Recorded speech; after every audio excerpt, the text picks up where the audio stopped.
तो hi hello, क्या हाल चाल, सब मजेदार, खैरियत, मस्त मौजामात छो। तो स्वागत है तुम सभी का तुम्हारे सुंदर से और बहुत प्यारे से प्लेटफॉर्म क्यूरियस फॉर यू पर विद योर क्यूरियस भैया। और आज हम लोग एक बहुते ज्यादा शानदार और एकदम मस्त और मजेदार चैप्टर उठाने वाले हैं। पता है क्यों ये इतना मजेदार है? क्योंकि इसके सारे क्वेश्चन तुम्हारे सिलेबस से हैं, नई वाली बुक के हिसाब से। इस चैप्टर से कोई भी चीज कटी ही नहीं है, इसलिए ये मजेदार है। ये इतना मजेदार है कि तुम्हें इसका हर सवाल करने में मजा आएगा, इसलिए ये मजेदार है। ठीक है, तो हम लोग शुरू करेंगे आज इंट्रोडक्शन क्लास 10th के चैप्टर 5 अर्थमेटिक प्रोग्रेशन, जिसको हम शॉर्ट फॉर्म में एपी कह देते हैं। उसका इंट्रोडक्शन आज कवर करने वाले हैं। तो देखो, एपी का ही मतलब होता है अर्थमेटिक प्रोग्रेशन। समझ रहे हो ना? इसके नाम से ही समझ रहे हो, प्रोग्रेशन। ठीक है, बढ़ता हुआ या घटता हुआ, किसी भी तरफ पे प्रोग्रेस हो रहा हो, या बढ़ने का प्रोग्रेस हो रहा हो या घटने का प्रोग्रेस हो रहा हो। ठीक है, अर्थमेटिक वे में, मैथमेटिकल वे में। एपी का जो एक डिफिनेशन होता है, जो एक तरीका होता है समझने का, वो ये होता है कि it is a sequence of number. ये नंबर का सीक्वेंस होता है, जैसे such that difference is constant. It is a sequence of number such that difference is constant. इसका मतलब ये हुआ, चलो एक उदाहरण, एक एग्जांपल के तरीका से समझो। हम और हमारे दो स्टूडेंट्स, ठीक है, हम और हमारे दो स्टूडेंट्स, ठीक है, एकदम विद्यार्थी हैं हमारे वो लोग। ठीक है, हम यहां खड़े हैं और हमसे 10 किलोमीटर की दूरी पे मेरा पहला स्टूडेंट खड़ा है। ठीक है, जो कि तुम हो। ठीक, और उस जो 10 किलोमीटर की दूरी पे तुम खड़े हो, उससे 10 किलोमीटर की दूरी पे तुम्हारा दोस्त खड़ा है। ठीक है, तो ये एक एपी का ही सीक्वेंस हो गया। क्यों? क्योंकि जो हम तीनों के, मतलब जो हम दोनों के तीनों के बीच का डिफरेंस है, जो दूरी है, वो बराबर है, कांस्टेंट है। मेरे और तुम्हारे बीच की भी दूरी 10 किलोमीटर है, तुम्हारे और तुम्हारे दोस्त की भी बीच की दूरी जो है वो 10 किलोमीटर है। इसी प्रकार जैसे इसका एक एग्जांपल देख लो। जैसे मान लो 1 3 5 7 9 डॉट डॉट डॉट, लास्ट में मान लो ये दे दिया 101 दे दिया। ठीक है, 101 दे दिया, 1 3 5 7 9 11 ऐसे करते करते लास्ट में 111 दे दिया। तुम्हें पता है ये एपी है। क्यों?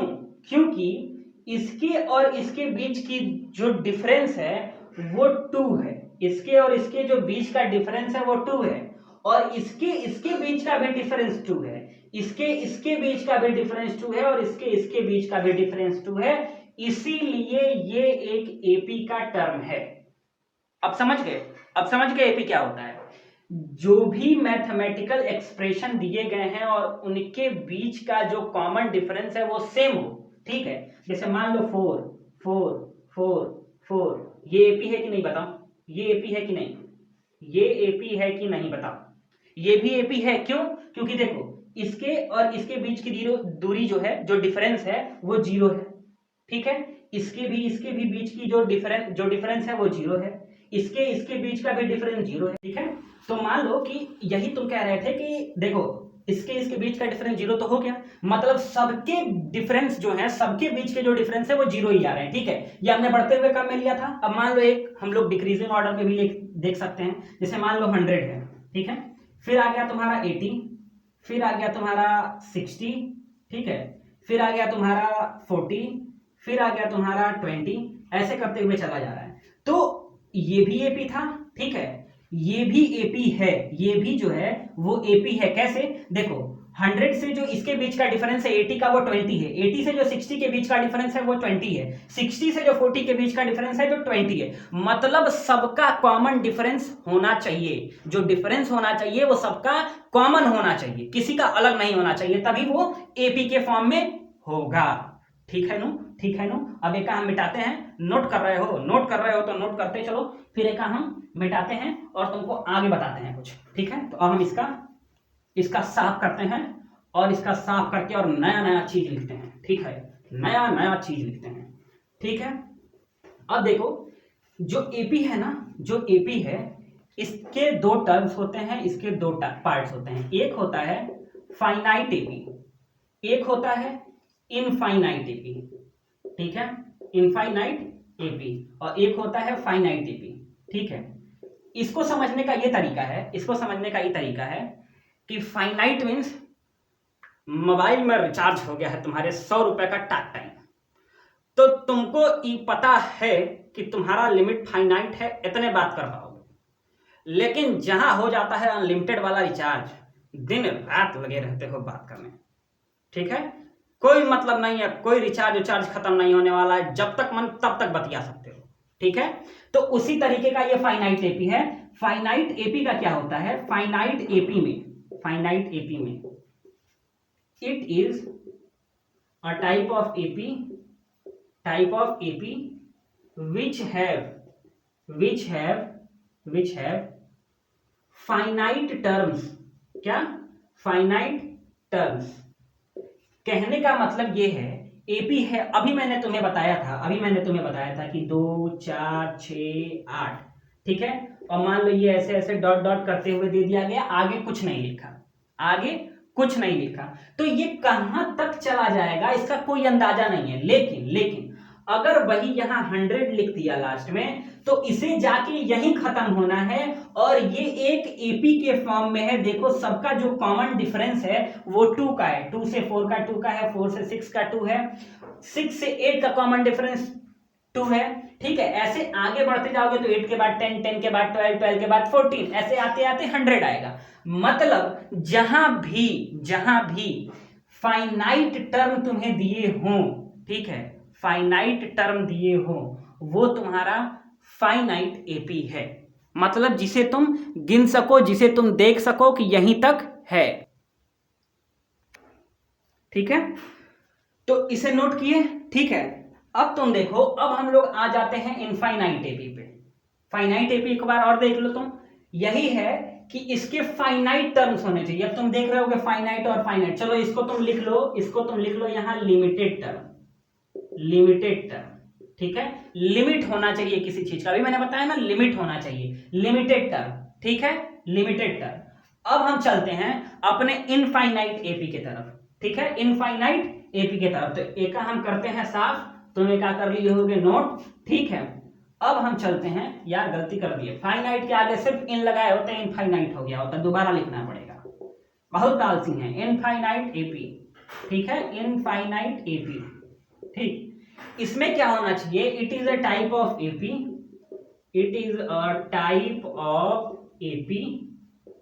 ठीक है, विच हैव अनलिमिटेड टर्म्स, ठीक है। मतलब इसका कोई लिमिट ही नहीं है। जैसे मान लो 2 4 8 10 12, ठीक है, और डॉट डॉट करके आगे छोड़ दिया है, लास्ट वाला टर्म नहीं दिया हुआ है। मतलब जिस एपी में लास्ट वाला टर्म नहीं दिया है वो होता है इनफाइनाइट एपी। मतलब इसका जो टर्म है वो अनलिमिटेड टर्म है, और जिस एपी के लास्ट में लास्ट टर्म दिया होता है वो होता है फाइनाइट एपी। यही होता है इन दोनों के बीच का डिफरेंस, इसका नोट करो। फिर हम लोग चलते हैं, बताते हैं तुम्हें कि इस एपी का जनरल फॉर्म क्या होता है। लिख लिए, ठीक है। अब चलते हैं हम लोग इसके जनरल फॉर्म के तरफ, ठीक है, जनरल फॉर्म के तरफ, ठीक है। तो देखो जो एपी होता है इसका जो जनरल फॉर्म होता है वो होता है इस फॉर्म में। किस फॉर्म में, लिखा ही नहीं, अब लिख रहा हूं, ठीक है। ये होता है ए प्लस डी, ए प्लस 2d, ए प्लस 3d। मतलब पहले तो तुम्हें पहला टर्म दिया होगा और सब में कॉमन डिफरेंस जुड़ता जाएगा। यहां पे ए दिया है, इसमें हमने डी जोड़ा, फिर अगले वाले में हमें 2d जोड़ना होगा, अगले वाले में 3d जोड़ना होगा, ठीक है। और इसी को हम करते हैं A1 A2 A3 A4, ठीक है।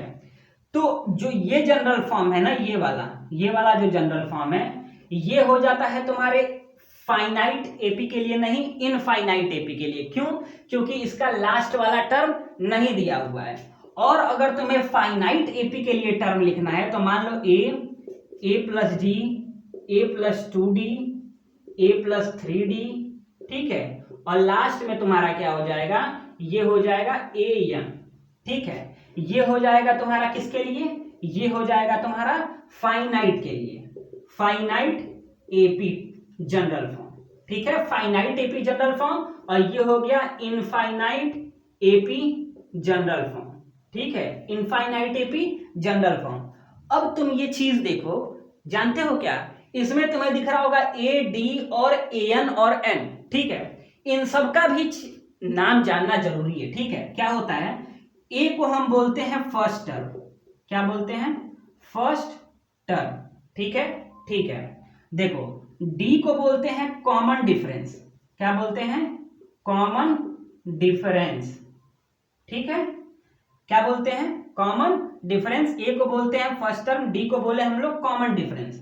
जरा ध्यान से देखना, ए एन को बोलते हैं बच्चा लोग लास्ट टर्म, क्या बोलते हैं, लास्ट टर्म। और एन को बोलते हैं number of term, number of terms, number of terms, ठीक है। तो ए का नोट करना है तो नोट करो, फिर आगे हम लोग चलते हैं और पढ़ते हैं आगे के तरफ। अब जो हमने समझ लिया था, क्या समझ लिया था, हमने समझ लिया था जनरल फॉर्म। उस जनरल फॉर्म पे हम कुछ एग्जांपल्स देख के, बहुत ही आसान से एग्जांपल जिससे तुम्हें झटाक से समझ में आ जाए, वो हम देख के समझेंगे। जैसे मान लो तुम्हें दे दिया है a इक्वल्स टू 2 और d इक्वल्स टू 1, ठीक है।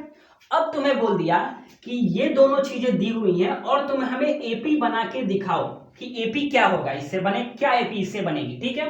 तो देखो तुम्हें क्या अभी मैंने बताया था जनरल फॉर्म, जनरल फॉर्म मैंने तुम्हें क्या बताया था, ए प्लस डी, ए प्लस 2d, ए प्लस 3d, ठीक है, ए प्लस 3d, ऐसे जहां तक तुम करना चाहो, ठीक है, जहां तक तुम करना चाहो, ठीक है। तो देखो ए की जगह हो जाएगा 2, अब a प्लस डी हो गया, तो ये हो गया 2 प्लस 1, दूसरे में हो गया, तीसरे वाले में हो गया a के जगह पे 2 प्लस 2 और d के जगह 1, ठीक है। तीसरे वाले में क्या हो गया, a के जगह 2 प्लस 3 और d के जगह 1 और ये डॉट डॉट डॉट, ठीक है। तो जरा ध्यान से देखना, ये हो गया 2, ये हो गया 3 और ये हो गया 2 प्लस 2 1 जा 2 और ये हो गया 2 प्लस 3 1 जा 3, ये डॉट डॉट डॉट, ठीक है। ये हो गया 2 3 4 और 5 और ये डॉट डॉट डॉट। अब बताओ तुम, ये एपी में है कि नहीं है, एकदम है, एक दम है, दो दम है ही नहीं, एक दम है। क्यों, क्योंकि देखो इससे इसके बीच का जो डिफरेंस है वो 1 है, इससे इसके बीच का भी डिफरेंस 1 है, इससे इसके बीच का भी डिफरेंस 1 ही है। मेरे कहने का मतलब ये है कि सबका कॉमन डिफरेंस 1 हो गया, इसलिए हमने इससे, इन दोनों से एपी को बनाना सीख लिया, बनाना सीख लिया, ठीक है। तो इसको नोट करो, फिर हम लोग चलते हैं आगे की तरफ। नोट कर लिया, तुमने ये तो सीख लिया कि फर्स्ट टर्म और डिफरेंस से हम एपी कैसे बनाते हैं, ठीक है। और देखो अभी एपी क्या आया था, 2 आया था, 3 आया था, 4 आया था, 5 आया था, ठीक है। अब तुमसे ये पूछा जाए कि एक बार ये पूछ लिया जाए, मान लो तुम्हें एपी दे दिया गया हो। दूसरे एग्जांपल मैं ये लेता हूं, पहले तो हमें ये दिया गया था कि तुम्हें फर्स्ट टर्म दे दिया गया था, डिफरेंस दे दिया गया था। अब मैं तुमसे कहता हूं कि मैंने तुम्हें एपी दे दिया और तुम मुझे इसका डिफरेंस बताओ, तो इसमें कुछ नहीं करोगे, ये a1 है तुम्हारा, ये a2 है, तुम्हें पता है, ये a3 है, ये a4 है, ठीक है, ठीक है। तो तुम्हें कुछ नहीं करना है, कॉमन डिफरेंस निकालने के लिए, सीडी निकालने के लिए, सीडी निकालने के लिए तुम सीधा क्या करोगे, a2 माइनस a1 कर दोगे, मतलब 3 में से 2 को घटा दोगे, ठीक है, इक्वल्स टू आ जाएगा, यही आ जाएगा तुम्हारा कॉमन डिफरेंस। और अगर तुम्हें चेक करना है कि यही है कि नहीं है, तो जरूरी नहीं है कि तुम कॉमन डिफरेंस निकालने के लिए a2 माइनस a1 ही करो, तुम यहाँ पे a3 माइनस a2 भी कर सकते हो और a4 माइनस a3 भी कर सकते हो। तो जरा देखो, अगर a3 माइनस a2 करते हो तो ये आ गया 4 माइनस 3, तो ये भी आ गया 1, ठीक है। और अगर तुम a4 माइनस 3 करते हो, मतलब 5 माइनस 4 करते हो, तो यहां भी देखो आ गया 1, यहां भी आ गया 1, ठीक है। तो ऐसे ही निकल जाता है तुम्हारा कॉमन डिफरेंस, ठीक है। इसका नोट कर लिया हो तो नोट करो, बढ़ते हैं हम लोग अब आगे की तरफ, ठीक है। नोट हो गया। अब देखो यहां तक तो तुमने सारी बेसिक चीजों को सीख लिया, एकदम अच्छे से सीख लिया, एकदम मजे मजे में सीख लिया। लास्ट में सिर्फ 2 ही चीजें बचती हैं, ठीक है। इनको एकदम ध्यान से देखना, पता है क्यों, क्योंकि यही दोनों चीज पे, यही दोनों तरीका पे तुम्हारा पूरा का पूरा एक्सरसाइज डिपेंड है। मतलब ये दोनों अगर सीख लिए तुम तो समझ लो सब कुछ सीख लिया इस एक्सरसाइज का, ठीक है।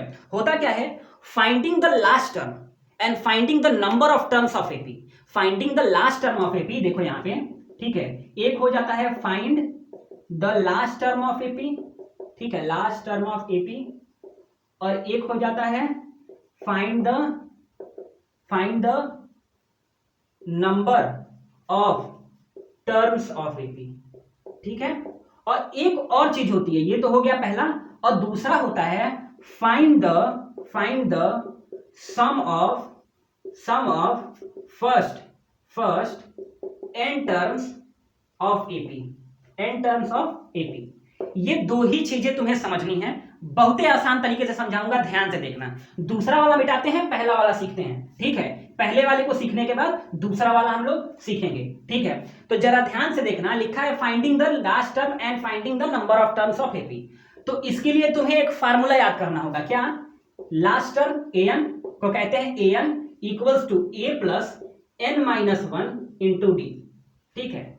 अब पूछो इस पे कैसे क्या सॉल्व होता है। तो देखो, जैसे मान लो अगर एग्जांपल हमने ले लिया, और लिया क्या, 2 लिया, 4 लिया, 8 लिया, और डॉट डॉट डॉट हमने an कर दिया, ठीक है, हमने an कर दिया।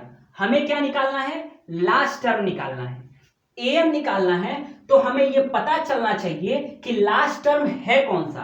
तो इसीलिए हम an के जगह हम लिख लेते हैं कि हमें जो 6th टर्म है वो निकालना है, और जो 6th टर्म है वही इसका लास्ट टर्म है। तो हमें n की वैल्यू मालूम चल गई, ध्यान से देखो, हमें a की वैल्यू मालूम चल गई, क्या? 2 है, ठीक है। जरा ध्यान से देखना क्या क्या हमें मालूम चल गया। इस एपी से ही, जो क्वेश्चन में एपी दिया हुआ है, उससे हमें क्या क्या मालूम चल गया? a मालूम चल गया, 2 है, ठीक है। कॉमन डिफरेंस मान लो, मानना क्या है तुम्हें पता ही करना है। कॉमन डिफरेंस इसका क्या हो जाएगा? 4 में से जब 2 सब्ट्रैक्ट करोगे, 4 माइनस 2 इक्वल्स टू 2, इसका जो कॉमन डिफरेंस हो गया वो भी क्या हो गया? 2 हो गया, ठीक है। अब देखो, जो इसका टर्म है, कौन सा टर्म है? 6 टर्म है, और वो उसका लास्ट टर्म है, मतलब लास्ट टर्म 6 है। और ध्यान से देखना, हमें निकालना an है, ठीक है, यही निकालना है ना लास्ट टर्म। तो हम इन सारी चीजों को इस फॉर्मूला में पुट कर देंगे और ये निकल जाएगा। देखो कैसे, an इक्वल्स टू a के जगह हो जाएगा 2 प्लस का प्लस और ब्रैकेट का ब्रैकेट, n के जगह हमने लिख लिया 6 माइनस 1 और d के जगह लिख लिया हमने 2। जरा ध्यान से देखना, ये हो जाएगा 2 प्लस 6 माइनस 1 5, और ये ब्रैकेट के साथ 2 था तो मल्टीप्लाई 2, ये हो गया 2 प्लस 5 2 या 10, और ये हो गया 12। मतलब जो ये A6 है, ये A6 है, हमें क्या निकालना था? A6 निकालना था, an टर्म निकालना था। तो A6 जो है वो 12 आ गया। तो ये हम इस तरीके से लास्ट टर्म को निकाल लेते हैं, ठीक है, ठीक है। अब जरा ध्यान से देखना इसी चीजों को, ठीक है। अगर यहां पे an के जगह पे, A6 के जगह पे तुम्हें 12 लिख दिया है और पूछा है कि किस नंबर पे, कौन से नंबर पे कौन सा टर्म ये 12 आएगा, मतलब किस नंबर पे, ये A1 है, A2 है, A3 है, उस तरह 12 किस नंबर पे आएगा ये, ठीक है। तो इस पे भी हम क्या सीधा पुट करेंगे, an की वैल्यू दी हुई है 12, ठीक है, प्लस इक्वल्स टू a की वैल्यू दी हुई है 2 प्लस n की वैल्यू हमें निकालनी है -1 और d की वैल्यू 2 दी हुई है। ध्यान से देखना, एकदम ध्यान से देखना, ये 12 है, ठीक है। अब ये 2 इधर आएगा तो माइनस में हो जाएगा, बच जाएगा इधर क्या, n-1 और इंटू 2, ठीक है। ये हो जाएगा 10 इक्वल्स टू 2 से पहले n में करोगे मल्टीप्लाई 2n, और 2 से फिर 1 में करोगे तो ये हो जाएगा -2, ठीक है। अब जरा इसको हम किनारे वाले को मिटाते हैं, जो an और d और an की वैल्यू हमने लिखा हुआ है, ठीक है। और यहाँ करते हैं सॉल्व, क्योंकि थोड़ा सा है जगह हम लोग के पास कम, ठीक है। तो ये हो गया हम लोग के पास 10, ठीक है, ये हो गया 10 इक्वल्स टू 2n-2, ठीक है। ये -2 इधर आया, ये -2 इधर आया, तो क्या हो गया +2, तो ये हो गया 10 + 2 इक्वल्स टू 2n, ठीक है। ये हो गया 12 और ये हो गया इक्वल्स टू 2n। अब देखो 2 मल्टीप्लीकेशन में है, इधर आएगा तो डिवीजन में हो जाएगा, तो ये हो जाएगा 12/2 इक्वल्स टू n, और ये 6 टाइम में कट जाएगा 2 से, मतलब तुम्हारा जो nth टर्म था वो 6 आ गया, मतलब जो 12 है वो A6 की वैल्यू है। क्या है? A6 की वैल्यू है। समझ गए? A6 की वैल्यू है क्या? ये 12। ठीक है, तो मैं तुम्हें यही समझाना चाह रहा था कि कैसे लास्ट टर्म निकालते हैं और कैसे नंबर ऑफ टर्म निकालते हैं। ठीक है, तो चलो अब चलते हैं दूसरे वाले तरफ। ठीक है, जिसमें ये बोला था कि finding the sum of first n term.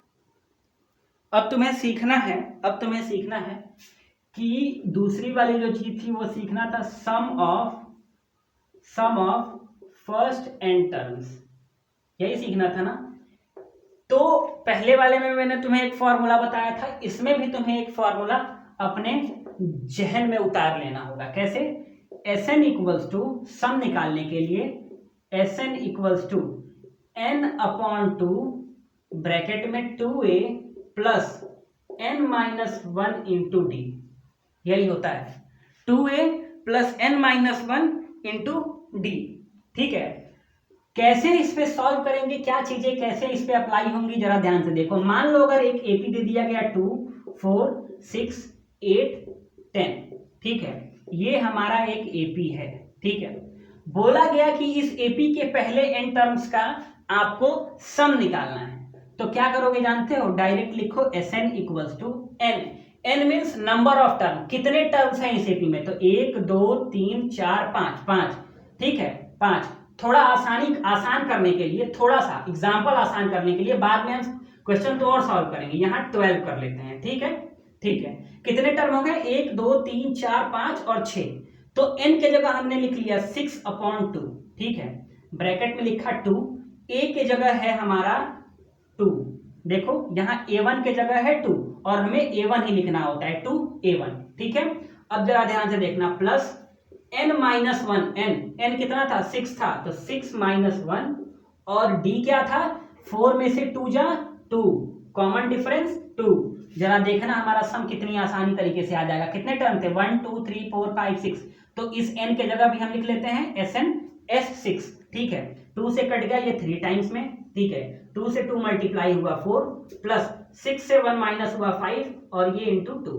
ठीक है, जरा सॉल्व करो इसको, ये हो जाएगा 3 ब्रैकेट में 4 प्लस 10। ठीक है, 4 प्लस 10, इसको आगे लिख देते हैं क्योंकि नीचे जगह नहीं है। 10 और 4 14 होता है, तो ये हो जाएगा 3 इंटू 14 और 14 3 जा 42, 14 14 दूनी 28 और 14 यहाँ 42, 14 3 जा 42। मतलब जो ये S6 की वैल्यू आएगी वो आएगी 42। ठीक है, ऐसे ही निकालते हैं सम ऑफ फर्स्ट एंड टर्म। ठीक है, इसमें मैं तुम्हें लास्टली एक और चीज बताता हूं। एक बात को तुम हमेशा नोट रखना, हमेशा याद रखना। इसे नोट कर लिया ना तुमने? नोट कर लिया होगा, पास करके नोट कर लो। ठीक है, मैं तुम्हें एक और चीज बताता हूं, ये एपी को रहने दे रहा हूं मैं। ठीक है, एपी को मैं रहने दे रहा हूं। ठीक है, तुम एक और चीज स्टार बना के नोट कर लेना कि हम लोग an को l भी लिख सकते हैं, an को l भी लिख सकते हैं। तो एक और फॉर्मूला होता है सम निकालने का, n/2 और ब्रैकेट में a प्लस l। ये कहां यूज होता है? जहां हमें किसी एपी में अगर लास्ट टर्म दिया हुआ है और पहला टर्म दिया हुआ है और नंबर ऑफ टर्म हमें पता है, तो हम डायरेक्ट ये वाला फॉर्मूला अप्लाई कर देते हैं। कैसे? देखो, इस पे आसानी से अप्लाई होगा। n है 1, 2, 3, 4, 5, 6, मतलब 6/2। ठीक है, a की वैल्यू है 2 प्लस l क्या है? 12 है।